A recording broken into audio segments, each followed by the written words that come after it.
Tonight we're in Cambridge, and welcome to Question Time.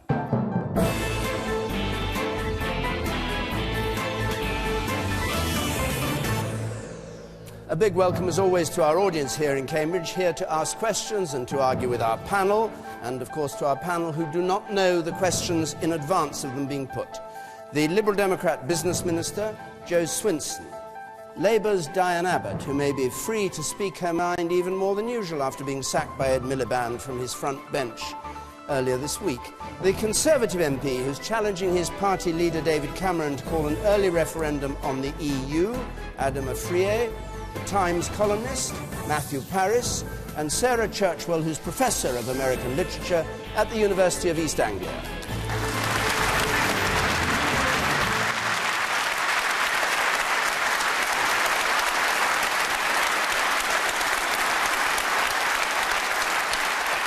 Thank you very much. Well, a big welcome to you all, and a first question, please, from Oliver Richardson. Oliver Richardson. With today's 8% rise in energy bills, is it now time for a price freeze? Is it time now for a price freeze, as Ed Miliband was suggesting? Jo Swinson. Well, I understand why that seems so attractive, because at the end of the day, people are finding it really tough at the moment to balance household budgets, and it just feels sometimes like energy bills just keep going through the roof. But I don't think that Ed Miliband has identified the right solution to this problem, and there's a few reasons why that is the case. I think, first of all... Can you give the main one? Yeah, if you announce a price freeze, and you say this is going to happen in 18 months' time, what you get is the energy companies that will hike up their prices before that actually happens. Perhaps they think he's going to win the next election, and they're hiking them up already. Well, yeah, I mean, you could say that that's partly it, but that is something which doesn't actually, therefore, get you the ultimate goal that you were aiming for. But the other thing is this: we have an energy market which is, I think, quite dysfunctional, and that was created, in fact, when Ed Miliband himself was the Energy Secretary, and in fact it allowed the Big Six to thrive. More than 90% of people are with one of the Big Six companies, and that lack of competition is not good. But Ed Miliband's plans would make that worse, because what are the types of companies that would manage to withstand the 20 months of the price freeze? It would be those that had already built up fat profits. It would be those Big Six. The ones that it would really hurt would be the smaller companies that we need to provide competition to those larger operators. They would be much more likely to go bust and go out of the market, leaving us with an entrenched Big Six, which is the opposite from the direction that we need to be going to get better deals for consumers.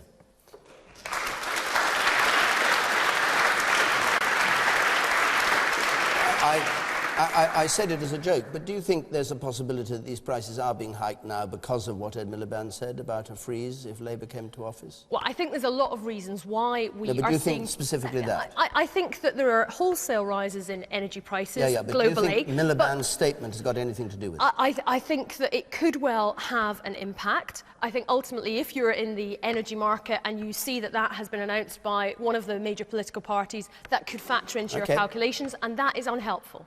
Thank you. Diane Abbott.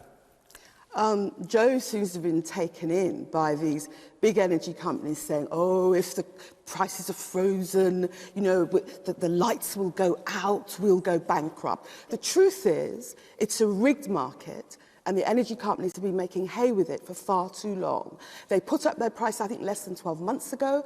Now this company is talking about an 8% rise, and they will all follow on. Of course, if it was a genuine market, you wouldn't need any intervention. But it's a rigged and dysfunctional market. And what we're saying is we freeze prices for 2 years while we sort out the regulation, we sort out the market.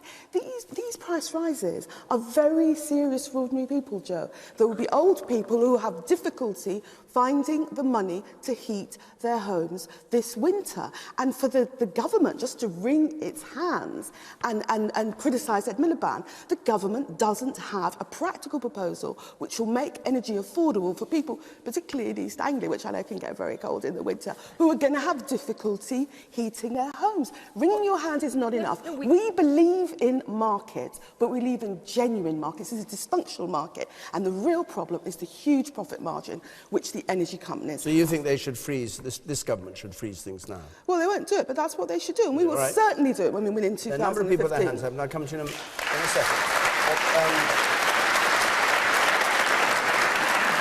before I do, Matthew Parris. David, alone on the panel, you and I are old enough to remember the price freezes in the 1970s. Governments in the 70s tried freezing prices. They tried having a basket of prices whose prices wouldn't go up. What happened? The retailers simply put up all their other prices. It doesn't work.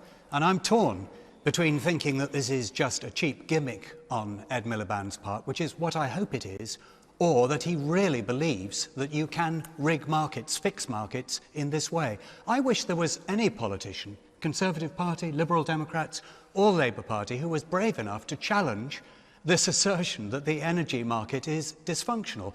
They are typically making profits of 5 or 6%. That's what Sainsbury's make. We don't expect a freeze on the price of groceries. If you were to wipe out the energy company's entire profit margin, so they were making no money at all, you'd of course destroy the industry, but were you to do that, that would be about £5 a week off the average household bill. There isn't such a big problem here as it's being pretended. Well, you say that, Matthew. I do. It's all very well to talk about you can't interfere in markets. Of course, you shouldn't interfere in a working market. This is not a working market, and they are looting the pocket of ordinary people trying to pay their electricity bills. The man at the very back there.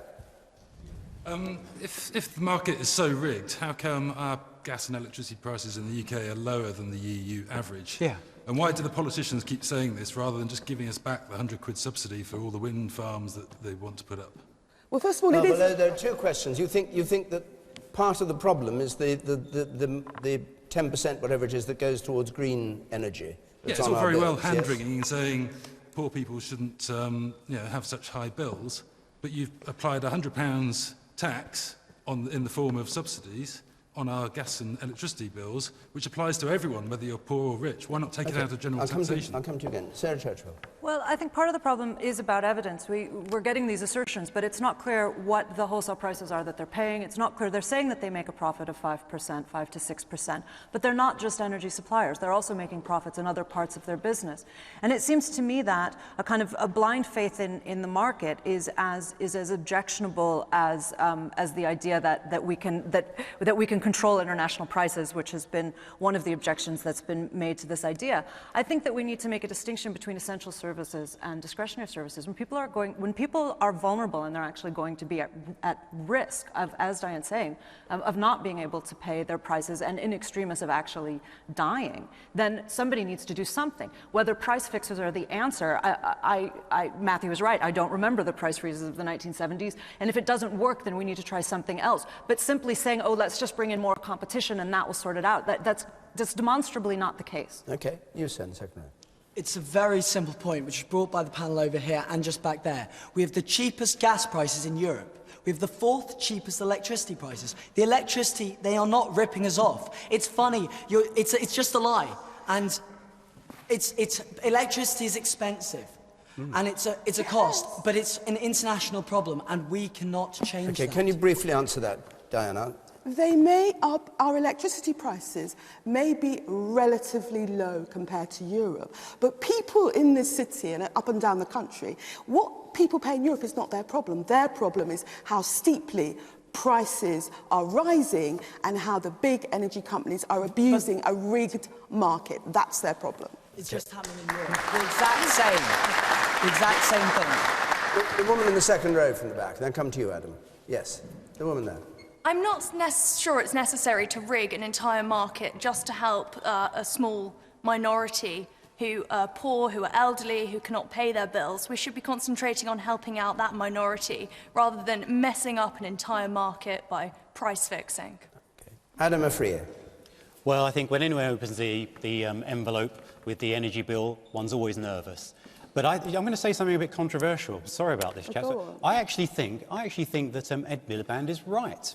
I think he's right in his analysis of the problem. There is a problem with energy prices, but I also think he's completely wrong. It would be absolutely balmy to try and control the energy price. First, for some of the reasons that have already been given. First of all, as I know, I come from a business background, businesses will just raise the prices before, in anticipation of the government, of the Labour government. The second thing is that he can't possibly do it.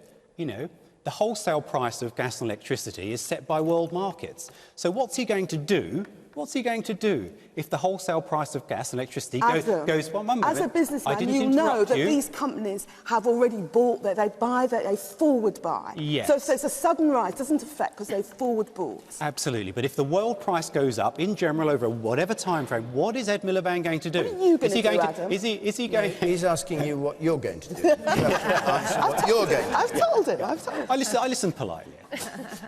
So what's he going to do? Is he going to just constantly pour money from the exchequer to try and hold the price down to consumers? It doesn't make any sense at all. And even if he did manage to achieve a £200 or £100 a year saving to consumers, that could be completely surpassed if we actually simply help the market to run smoothly. And I have to say, in this regard, the coalition government, I think, is doing a good job. They're looking at competition within the market so that any one of us here can look between many suppliers and try and find the lowest energy price. I think that's the way forward. All right. And I think it's going to work.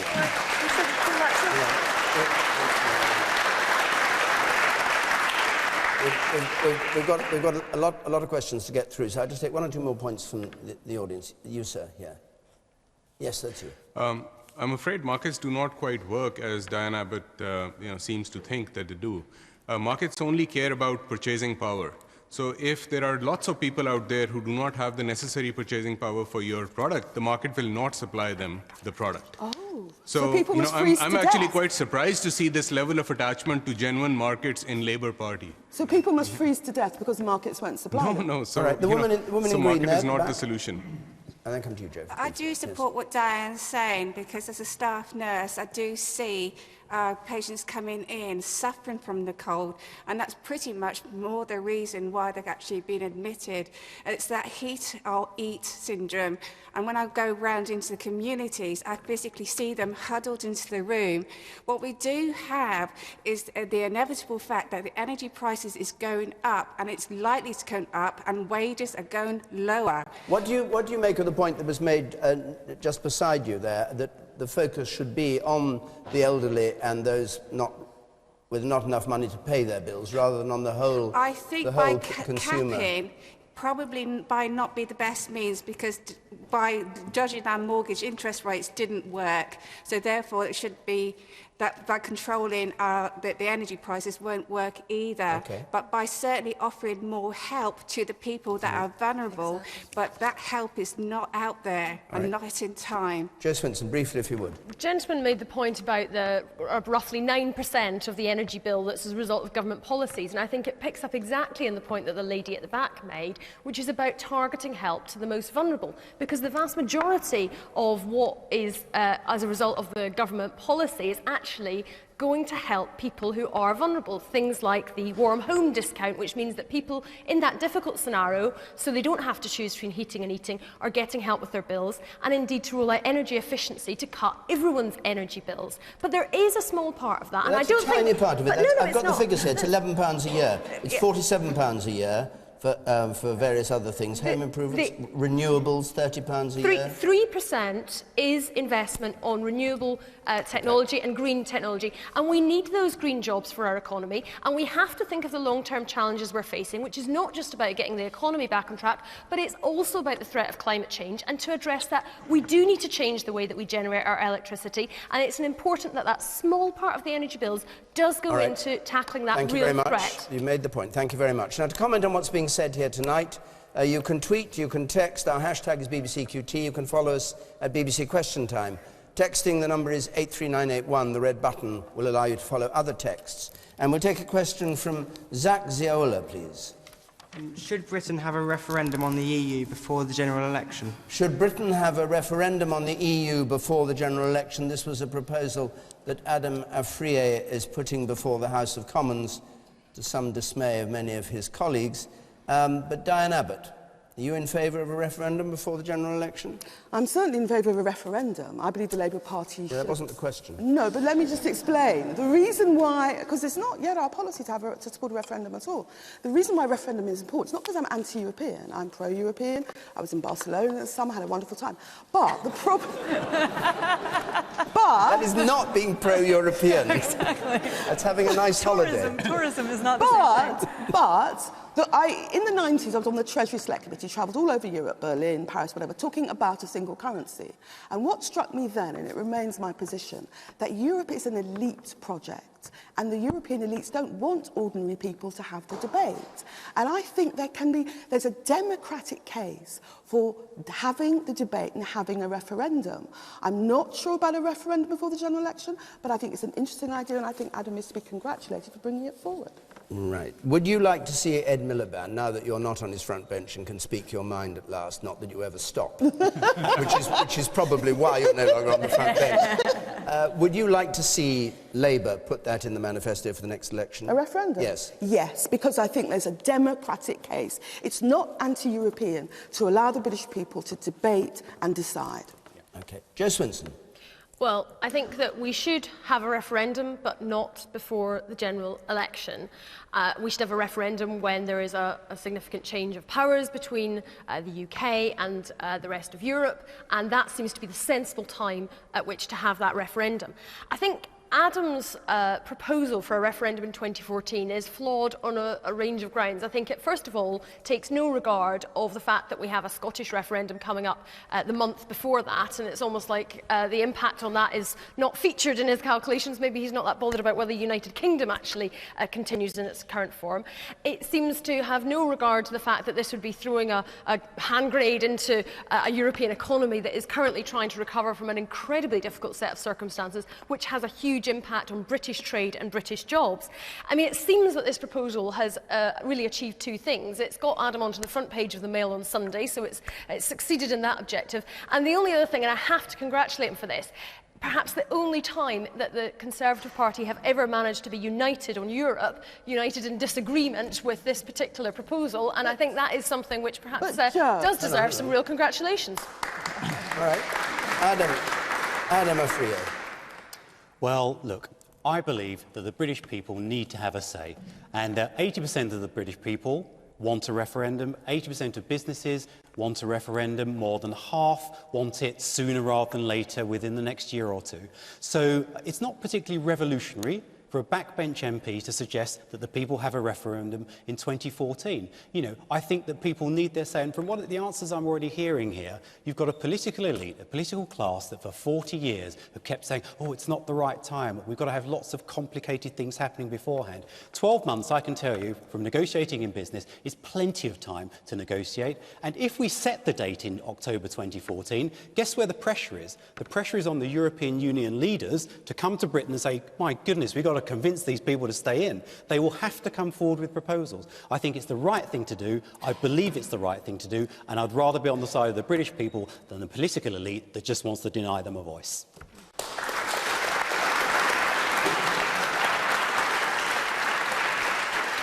You got a letter today, didn't you?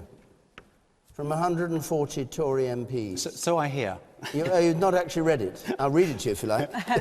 No, you're welcome. Yeah, no, but you know what it says. Just says you're wrong. 140 of the 147 people who came in 2010. Yeah. Are you going to go on pressing for this referendum, and do you have any hope of getting it through? Or are you going to say, look, I had my moment to explain what I thought, but I'm now going to drop it? Look, I come from a tough background. I was dragged up lovingly in Peckham, in southeast London, council housing. I've had some big, tough challenges in my life. People say to me, oh, you can't achieve this. Well, I always push through, and I work as hard as I can. So if the political class is uniting, the establishment uniting, and say, no, a backbench MP cannot even have a say on this, then I think I'm prepared to fight. I'm prepared to fight all the way so the British people can have a say. So you're not withdrawing it? Well, clearly one has to listen to the parliamentary debate. Clearly, well, no, wait a second. Clearly one has to listen to what the politicians have to say. Clearly one has to listen and take soundings. But I am absolutely sure that the way to secure, for the Conservative Party, actually, if I'm honest about it, an election victory in 2015 is if we've had this referendum, we settled the question, we are settled as a nation, the incoming government must either remain in the EU or must come out, but the British people have decided. And why, as a matter of interest, did you abstain in 2011 when 81 Tory MPs did call for a referendum? You weren't there then. Well, I was there. I was standing there. I was in the debate. And I'll tell you why. Because I made a decision. I'm not a coalister. I'm not a coalitionist. Okay, I didn't believe in the coalition when it started. And I made a decision, though. The Conservatives are leading the coalition. I am a Conservative MP, been a Conservative for 25 years. I decided that I wasn't going to stand in the way of what a Conservative-led government wanted to do. So basically, I decided that I wasn't going to. There was a three-line whip. I defied it. I didn't vote. I didn't vote for the government in that whip. So that's the way Parliament works. Either you vote against something or for something, or if you think that the European referendum motion was flawed, then you abstain. But I defied the whip, and I will continue to do so on this one if necessary. Matthew Parris. I've got to tell you, Adam, as a fellow Conservative, that nobody in the party is saying that you have no right to an opinion, and no one's saying you have no right to put forward a proposal. They're saying that your proposal is stark raving bonkers. To give the people a say, to have a referendum and give the people a say is bonkers. I don't think so. We have a Prime Minister who says that if he is re-elected with a majority at the next election, he will renegotiate the terms of our membership of the European Union. He will bring back those renegotiated terms. He will put them to the country. If the country like them, we can vote yes. If we don't like them, we can vote no. We shall have something then to vote on. Now, in the middle of a European economic crisis with a coalition government, there wouldn't be a proposition to vote on. It's just the wrong time. OK, you think it's bonkers? Yeah. All right. You, sir, on the gangway there, do you think it's bonkers? Yes. I don't think it's bonkers. I think the issue will be that if we have a referendum and we vote to come out, we'll just have further referenda until the political elite get the answer that they want. Which is what? Which is to stay in. Which is to say yes. OK. And you, sir, on the gangway here. Do you not think that in the European elections next summer that we might have a referendum at that point? I did think about that idea, but I think one has to be practical, and I think you need at least 12 months when something is passing through Parliament to actually say that there will be a referendum. And when it comes to the Scottish referendum, I've taken that fully into account. One can have a referendum on Scotland. Do Scotland want to be part of the United Kingdom? We have an answer to that, and then several weeks later, we have a referendum on membership of the European Union. Okay, one moment, just one moment. This is really important. Is that, look, we've got a coalition government, okay, and we're settling our constitutional issues. We've had a vote, we had a referendum on AV, alternative voting. We've settled that the Lords are not going to be elected. We're having a referendum on the United Kingdom in terms of Scotland. Why on earth are we not sorting out the elephant in the room, which is our relationship with the European Union? I think it would be good for Britain. Sarah Churchwell. Well, Adam and I were reminiscing in the green room. The very first time, and in fact it's only the second time that we've met, but the first time that we met was on another panel program debating the European referendum, and it was, I think, 10 years ago. Yeah. And that debate doesn't seem to have moved on very much in that decade. And it seems to me, from the point of view of somebody who's, still comparatively recently arrived in this country, I've lived here for 14 years, that you just never are going to get away from this. You're going to have the damn referendum. Yeah. And the can keeps getting kicked down the road. However, I do take the point that a coalition government in the middle of an economic crisis is probably not the best time to do it. That said, it does seem like there's always an excuse. It's never a good time to have it. The thing that troubles me is that it seems to have become a shorthand for a foregone conclusion, which is that the vote will be to leave Europe. And I sincerely hope that that isn't the case. I think it's incredibly important that Britain remains part of the European Union, but you've got to sort this out. You can't keep going back and forth about what it is. You've just got to take the vote, and hopefully Britain will come to its senses and vote to stay in the European Union, and then you can, case closed, move on.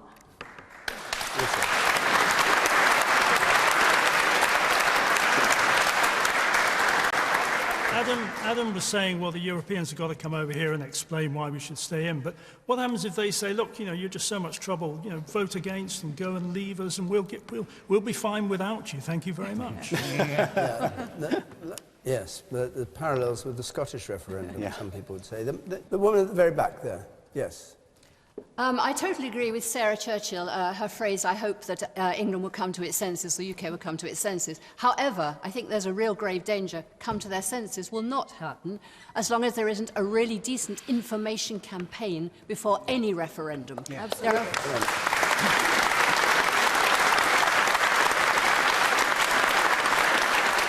Do you want to see a referendum before the election? Do you want to see I certainly don't want to see a referendum for a very long time. I think it's complete nonsense to bring it up at this time of a critical time within Europe. But I think, can I just say, people do not realise in this country, they never have an information campaign that shows them the advantages that they've had over an enormous number of years of being in the European Union.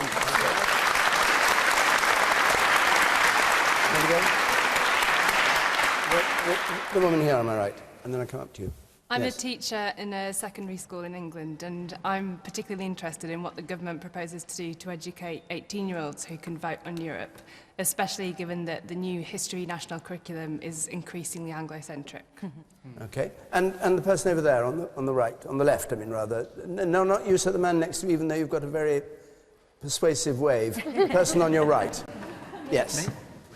I think it's actually quite presumptuous to say that it would be on the EU leaders to come and say to England why we should stay. I actually think it's the job of your party to tell me why on earth we should leave, because I think if you really look at facts, there's quite a lot of attractive things being part of the EU. If you look at postgraduate study in this country, it's talking about £10,000 to £15,000.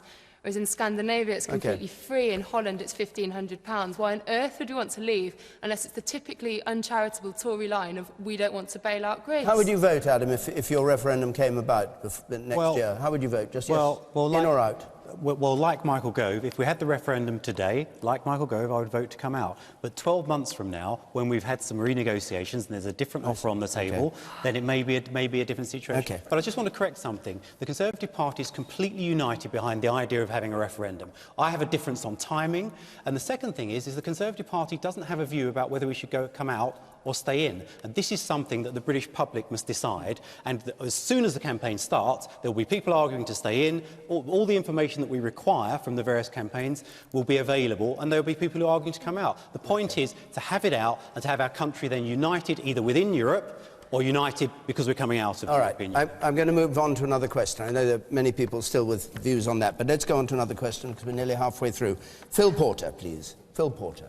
The OECD Skills Survey has shown our young adults perform poorly in comparison with those of other countries. Where have we gone wrong?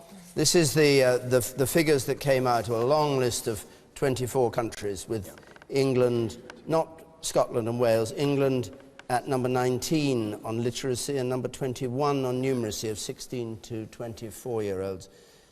You're in the teaching business, Sarah Churchwell. What do you think's gone wrong? Well, as I said a moment ago, I arrived here 14 years ago, and I've been teaching literature ever since. And there's no question in my mind that literacy has dramatically declined.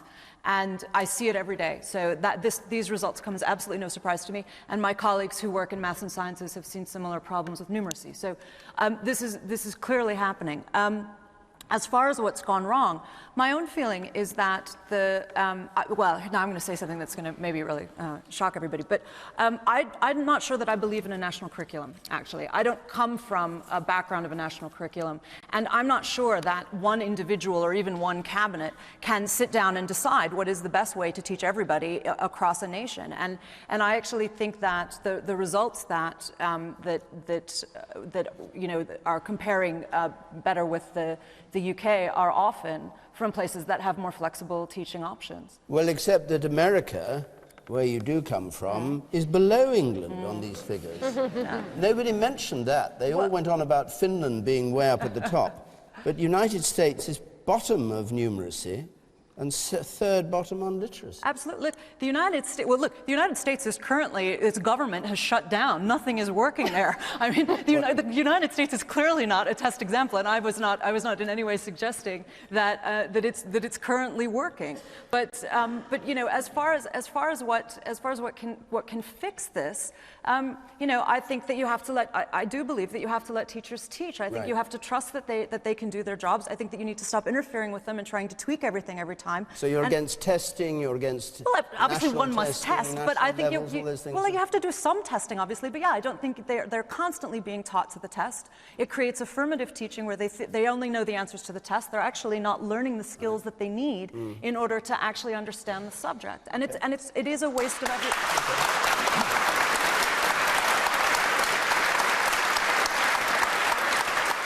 Matthew Parris, where have we gone wrong, was the question. I'm not sure that we have. I'm not sure there's been a substantial decline in literacy. Well, you should come to my classroom and you read the essays that I've read over the last 14 years, and you will find a substantial, demonstrable decline in literacy. I'm sorry, you're simply wrong. I was a Member of Parliament for about 7 years, many decades ago, and I must say that the most illiterate letters often came from my more elderly constituents. I'm not sure that we've ever been that brilliant at literacy or numeracy in the United Kingdom. I think perhaps... We've always been crap, so it's okay. I think perhaps that children learn the skills that they think they're going to need, and there may be other skills now which children are learning, and perhaps they're not as fluent in the classics. So it doesn't matter, literacy and numeracy don't matter, really? I think you need to read and write, and beyond that, and do a little bit of adding up, but you can do it on your mobile phone these days. Wow. I think beyond that, people will teach themselves the skills that they need. Okay. I never learnt very much at school anyway. Except obviously to read and write. I don't know, how's your numeracy? Poor, medium, probably. Medium. You, sir? Well, Matthew, you just picked up on people can learn on the mobile phone, but it's actually through things with text speak and various things like that, and internet, anagrams and stuff like that, that literacy is devolving within the UK. So it's no surprise, really, is it, when people are talking in abbreviated forms that people can't spell properly and can't articulate themselves efficiently. But Finland, Japan, Korea, they all have mobile phones. They all do exactly the same thing, don't they? They do, they do. Why are they number 1, 2 and 3 at the top of the list? Because they obviously focus on their own language as well. Yeah, exactly. They don't just look at the devolved grammar that a lot of youngsters are using these days. That they just naturally know how to speak their own language perfectly. It doesn't Maybe they're easier languages. Yeah, that must be it. In the third row, you, sir. At my old school, students performed badly because the teachers didn't love the subject. What they did love was the paycheck.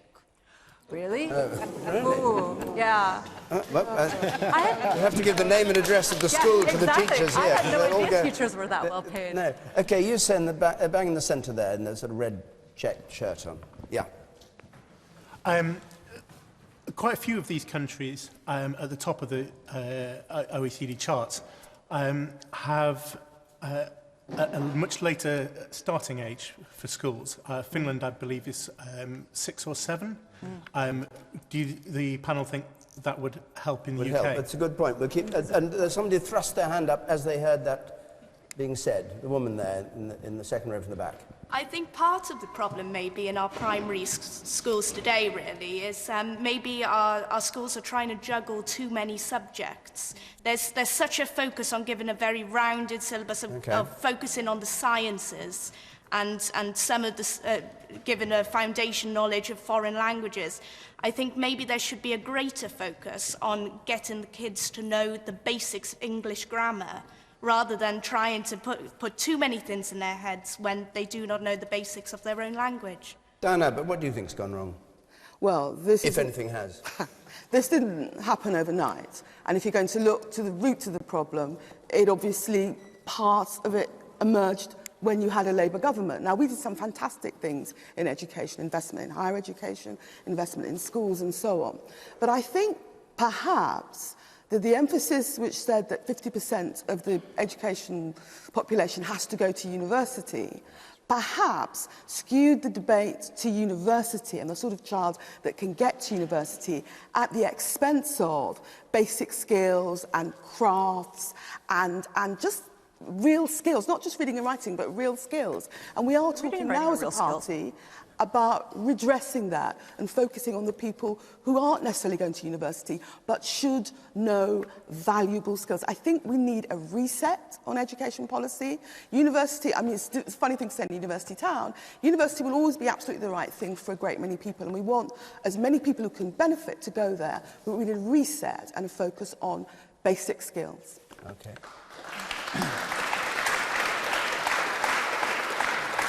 Of course, Joe Swinson, these figures don't apply to you, do they? Because they don't include Scotland. No, apparently the Scottish government didn't want to pay to be part of the study, but which... You have to pay to be part of the study, to put yourself at number 20, 19 and 21 of 24, do you? But, to get the data gathered, and I think it is useful to be able to understand where we are against other countries. You know, we are competing in a global economy, and this is incredibly important. And, I mean, Diane says the Labour government did some good things, but, you know, Tony Blair did promise his priority was going to be education, education, education. And these figures are from children that started their education between 1998 and 2007. No, but Jo, and it is a pretty damning indictment to be at the bottom of those tables for literacy and numeracy. I'm a London MP. I have 5 brand new secondary schools in my constituency, and the results of London children, because we actually put some focus on London children, have shot up. I'm not saying, and I've never said everything the Labour government, Tony Blair, God knows, did was perfect, but we did some great things in education, and it's not fair to the teachers who worked so hard in that period to say something different. Well, I'm saying that we need to be incredibly worried, and you know, I think Matthew's perhaps a little bit complacent. I think we need to be incredibly worried because literacy and numeracy are the basic skills. You're going to find it really hard to get a job if you don't have basic literacy and numeracy.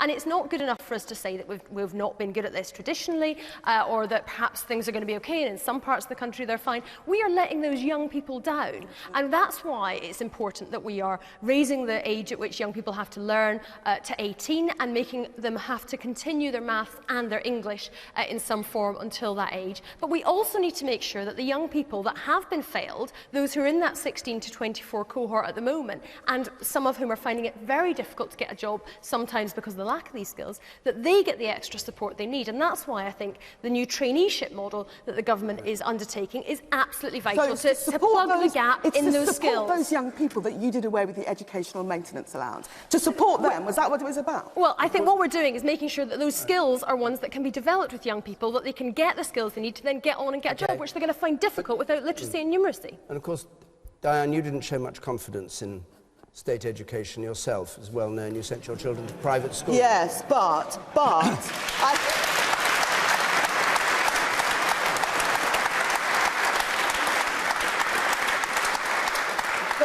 I would say this. My son is now 22.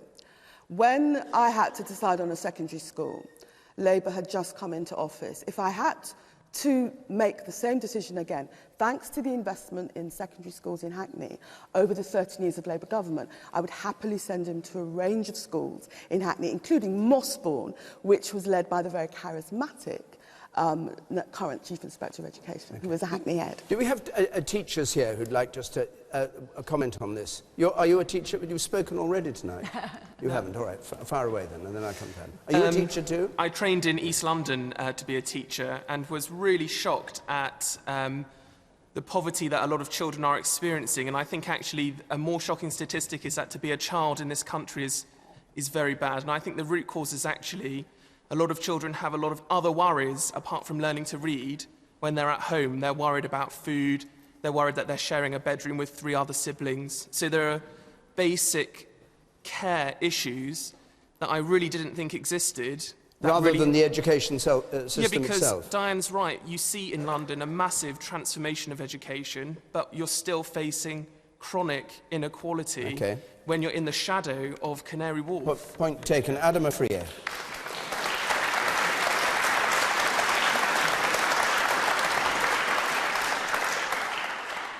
I think Diane's point was incorrect, actually. She was talking about the educational maintenance allowance, which no longer exists. Yeah. But that was also in play during this whole study. So it was there because this was Labour's period. People studying between 98 and 2007. But the point I wanted to make was this, is that the other observation is that actually we were moving down. At that point, through that period, we were moving downwards. So it's not just about where we were actually moving backwards. And I think part of it was that we were kind of dumbing down the exam system. There's no criticism of teachers or of pupils. I mean, yeah, they do the best that they can. But there was this whole feeling that everybody must get a higher grade. So there was this grade inflation. And I think, you know, Michael Gove is doing, I'm just saying this, I know that he's not very popular with teachers. I know that, but he's doing some fantastic work in terms of making the exam system robust so that when you leave school, you know that the grades that you've got will be recognised around the whole world. And with the English baccalaureate, it's now very telling that the percentage of people who are taking the baccalaureate, it fell to about 25% under the Labour government. It's already back up to about 50%. Something good is happening. I hope it continues. All right. Matthew, just briefly. And I'll take a couple more points. I'll come to you. Just very brief observations. Sarah said, and I can't contradict her, that she's noticed the standard of writing of your students has gone down a lot in the last, did you say 19 years? 14. Last 14 years. Well, of course, during the last 14 years, there's been a huge increase in the proportion of school leavers who go on to university. And I wonder whether part of the explanation may simply be a drop in the calibre of your students. No, I actually don't think that it is. And I think that part of the issue here, because first of all, we're seeing it across, I mean, I obviously am in contact with other people at other universities, we're seeing it across the board. What I think is the issue, and I would agree with the gentleman who asked about children going to school older. I think that that's probably a good idea. I think they're starting way too young. I think that the testing culture has absolutely proven to be detrimental. It is not actually teaching them what they need to learn. And the other issues that the gentleman there was raising about poverty and the other anxieties and concerns that children have, of course, these are all things that we need to deal with as a society. But as Joe said, these are absolutely key skills without which you cannot get forward in life. And we have to make a priority of making sure that the skills are taught. And I really do believe we have to trust teachers to be, and stop interfering with them all the time. Just let them do what they do, but it's really important. Thank you very much. I'm going to go on because we've got lots of more questions to have to get through. Matt Webb, I'd like to have a question from you. Matt Webb, please. Will the coalition and shadow cabinet appointments in this week's reshuffles really make any difference to UK politics, or is it simply just window dressing? Is it just window dressing, dropping Diane Abbott, for instance? Matthew Parris, you're the expert on the machinations of politics as an outside observer now. What do you say? I can give you a very short answer. It's simply just window dressing. I've nothing more to say. It is just window dressing. Why did he want to window dress Diane Abbott out of his front bench? We're always sorry when a star falls from the firmament in this case.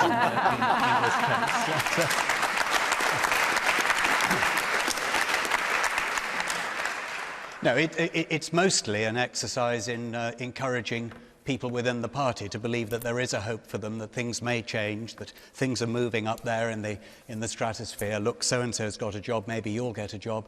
There's an awful lot of that going on, but really a change in the identities of a small number of junior ministers or junior spokesmen makes absolutely no difference to the overall direction of politics. Diane Abbott. Well, I was a curtain, or a bit of a curtain, that's removed from a window. What I would say... A bit of a what? A bit of curtain. A bit of curtain. No, I've thought of you of many things. I've never thought of you as a bit of curtain before. So. What I would say, because I've never been on the front bench before, I've never been sacked before, I've never been involved in a reshuffle before. And what struck me is how reshuffles leave most people really unhappy. All the people that didn't get promoted, all the people that didn't get the right job. So you have to feel a little bit sorry for Ed, because most of the people in a reshuffle are unhappy. Does it make a difference? I think, you know, it's probably correct to say it doesn't. But what I would say is I understand that one of the reasons that I got chopped was because I came out publicly and said we shouldn't bomb Syria. And I did it.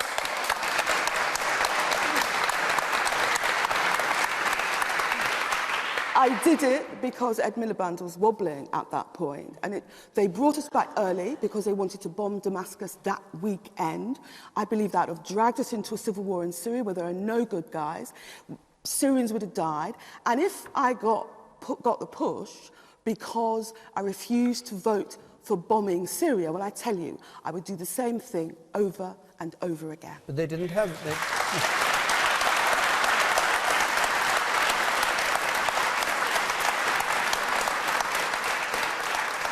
But Labour's motion didn't ask for permission to bomb Syria. No, but... why I mean, you weren't asked to vote for it? You know how it works. What would have happened was we could have put forward a motion, it would have fallen, and then the leadership of my party would say, oh, well, we have to vote with the government now. That route was blocked off for the leadership, and then the Tory motion fell.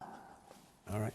Joe Swinson. Which, by the way, also didn't give permission for bombing Syria, I think. Joe Swinson. I mean, does it make any difference? Window dressing. I don't think it necessarily will be earth-shattering, but clearly, every so often, party leaders do have to, in terms of the management of what they're trying to do, in the same way that any organisation does, has to consider whether they have the right people in the right jobs doing well. Now, in politics, isn't your ideal kind of, textbook management in terms of doing human resources? There's not enough continuing personal development or proper appraisal systems where people can be helped work out what they could do better. It's a little bit chuck people in at the deep end and see if they sink or swim. Was putting Norman Baker in the Home Office, which was Liberal Democrats' decision, a man who believes the security forces covered up the murder of David Kelly, the weapons inspector, was that just throwing Norman Baker in the deep end? I mean, what was all that I think about? Norman Baker's been a fantastic minister over the past 3 years. But he believes the security services, which he's now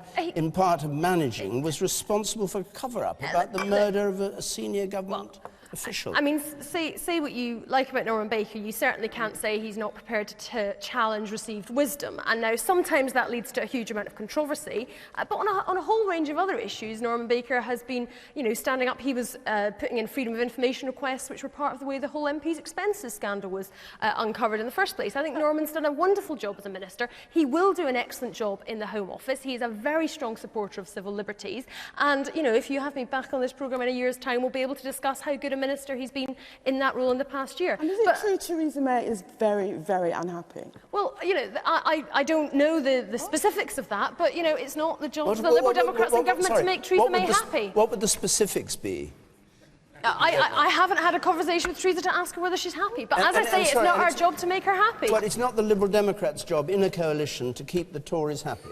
No, it's our job to make sure we get as many Liberal Democrat policies in the government enacted using the votes that people gave to us at last general election. And putting someone with strong civil liberties credentials into the Home Office, I think is a pretty good way of achieving that. Because you don't think those credentials are there at the moment? Well, I certainly think that it's useful to strengthen them at every opportunity. I'm a big fan of civil liberties, and I think it's important that we have that well represented in the Home Office. You sit up there, in the middle.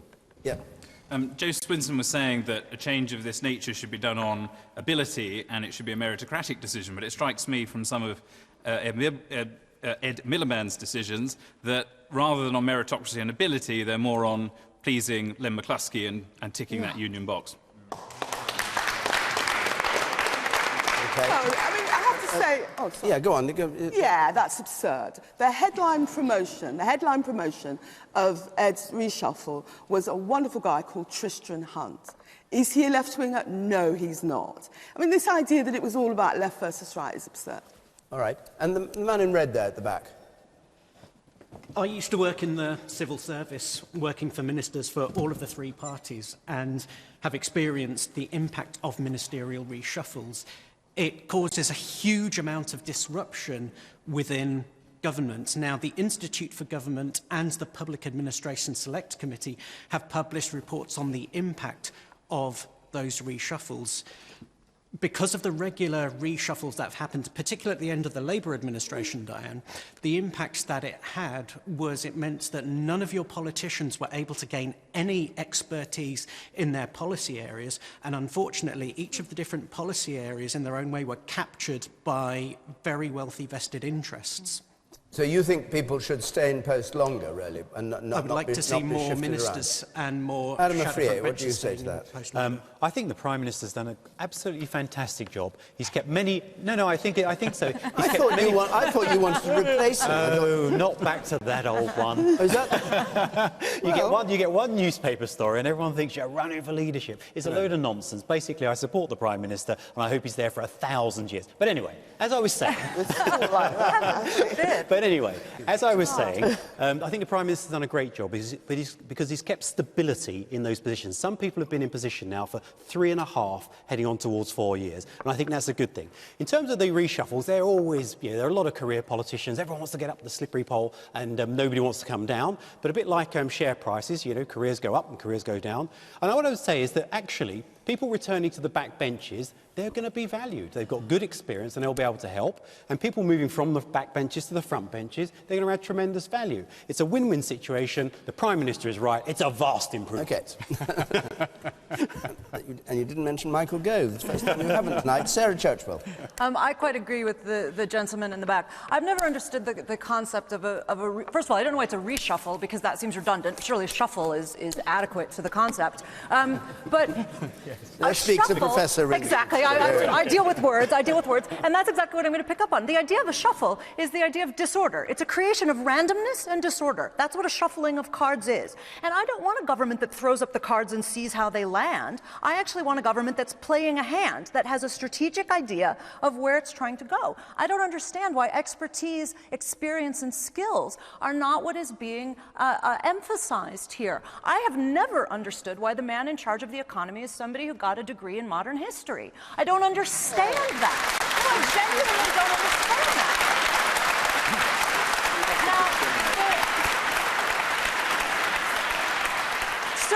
Certainly the evidence suggests he doesn't understand much about history either, so I'm not sure that we should be, giving him any control over that. But the fact is that I would like to hear a conversation, not about, I mean, of course it's great that there are more women now in leadership roles. That's a nice outcome. That's a good thing. But I want to know if those women are actually good at the jobs in which they've been put. And that is the matter that we need to hear about. And we never hear about what their skills are, what their experience is that makes them appropriate for the position that they have just been put in. Okay.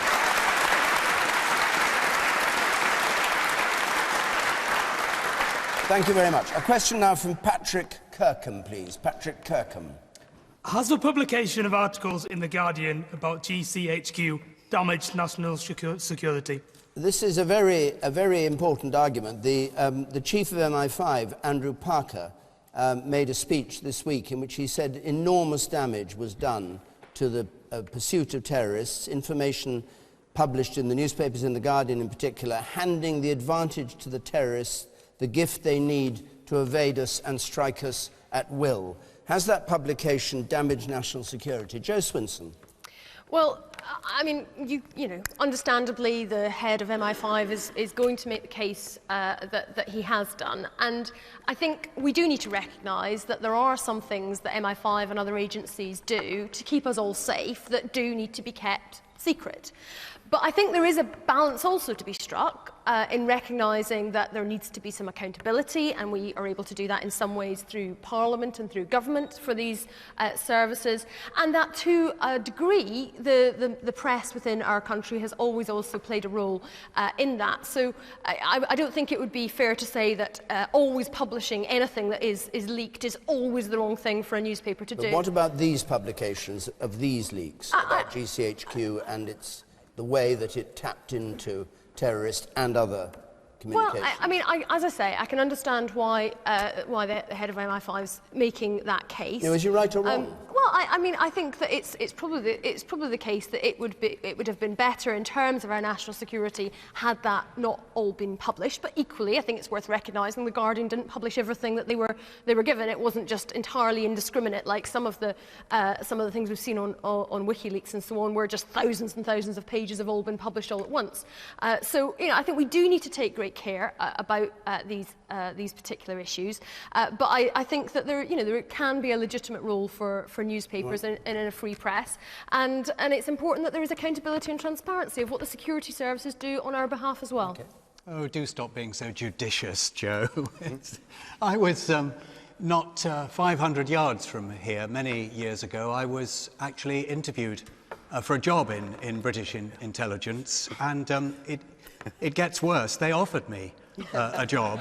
Have you been a spy all this time? Yeah, now we're very afraid. They were the only people, I think, who knew anything about me who hadn't realised that I was gay.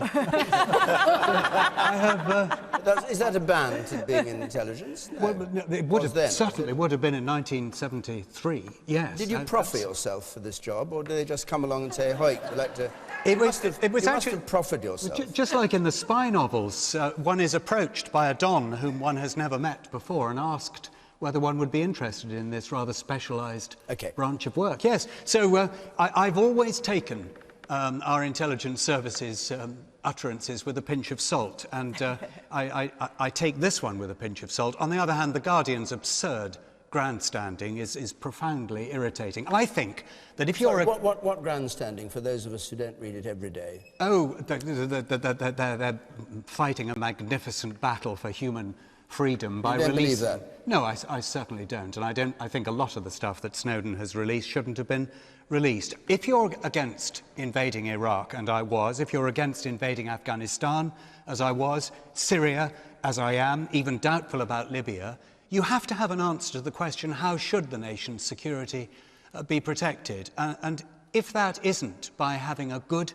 well-staffed and well-resourced intelligence service which is able to find things out and to keep secrets, then I don't know what the answer is. But you've shifted a bit. You were accusing her of being pompous and judicial and all that, and now you're saying exactly the same thing yourself, that it is very important. It is very important, yes, and I don't think that The Guardian have been right in what they've done. You can't simply release bucket loads of state secrets and know which will be damaging to security and which won't. Sarah Churchwell. I don't think...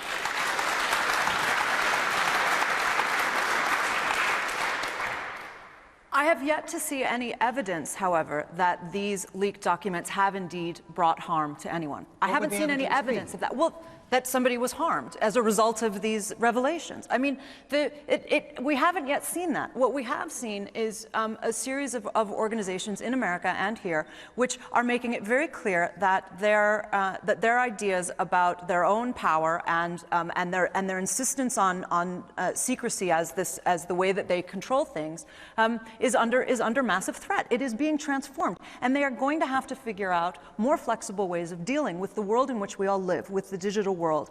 I think that the idea that there can be a role for the free press in this, I find frankly worrying. There has to be a role for the free press in this, because the free press is what holds government to account. These guys have not been held to account, and simply shouting at us that this is a question of national security, how do I know that? You know, we're being asked to trust people who have proven themselves to be untrustworthy.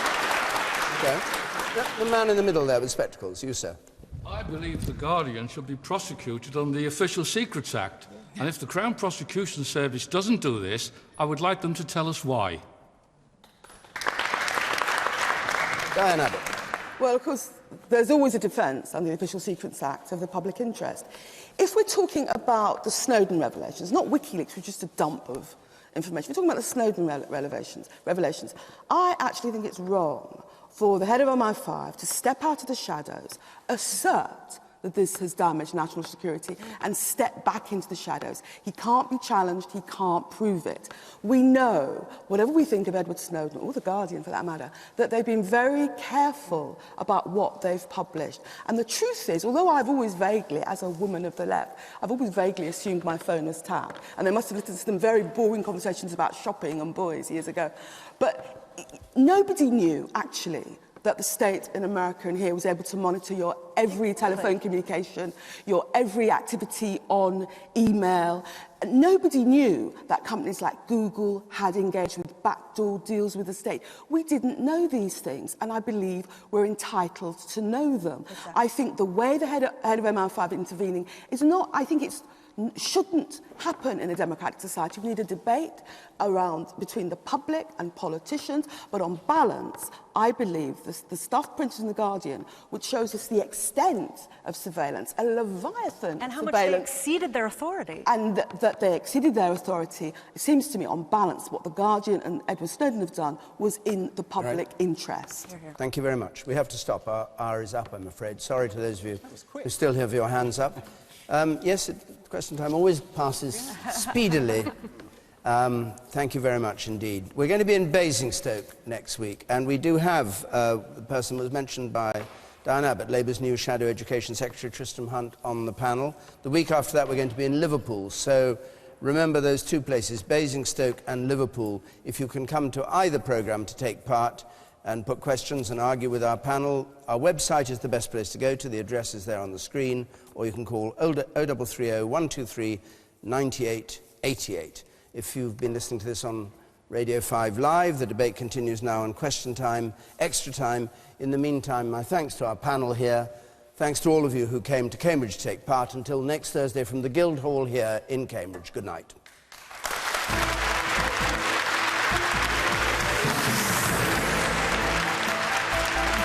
Homes Under the Hammer expert Martin Roberts speculates on the Help to Buy scheme with This Week next on BBC One.